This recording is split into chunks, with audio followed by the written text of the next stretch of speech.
গণধর্ষণের প্রতিবাদে উত্তাল নয়াদিল্লি। দ্রুত বিচারের দাবিতে কেন্দ্রের বিরুদ্ধে ক্ষোভ উগরে দিচ্ছেন ছাত্রছাত্রীরা। চরম অস্বস্তিতে কেন্দ্র। আর এই প্রেক্ষাপটেই বিক্ষোভকারীদের একাংশকে কটাক্ষ করলেন জঙ্গিপুরের কংগ্রেস সাংসদ অভিজিৎ মুখোপাধ্যায়। তার কটাক্ষ, বিক্ষোভকারী মহিলাদের একাংশ মুখে রংচং মেখে রাস্তায় প্রতিবাদ জানালেও তাঁরা আদতে ছাত্রীই নন।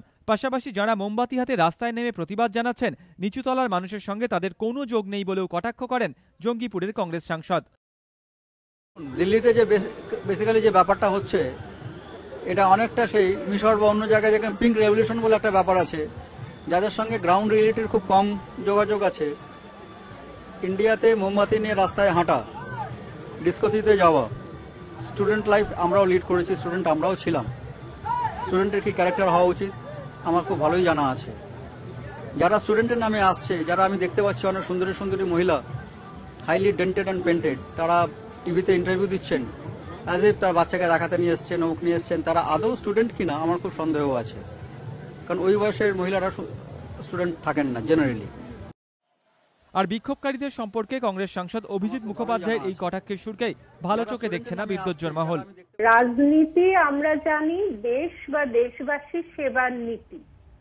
সেই নীতিটা এখন দলীয় স্বার্থ সিদ্ধির নীতিতে পরিণত হয়েছে।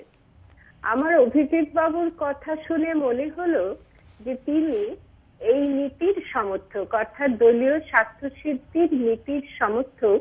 তিনি সুস্থ রাজনীতি করতে নামেননি বলে মনে হচ্ছে।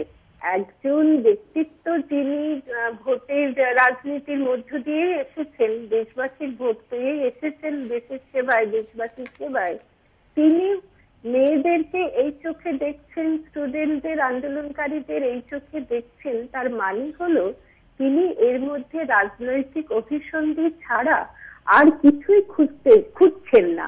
গণধর্ষণ নিয়ে রাজধানীতে বিক্ষোভের ঢেউ আছড়ে পড়ার পর স্বভাবতই অস্বস্তিতে কেন্দ্র। এই প্রেক্ষাপটে অভিজিৎ মুখোপাধ্যায়ের মন্তব্য কংগ্রেসের অস্বস্তি বাড়ালো বলেই মনে করছে রাজনৈতিক মহল। এবিপি আনন্দ।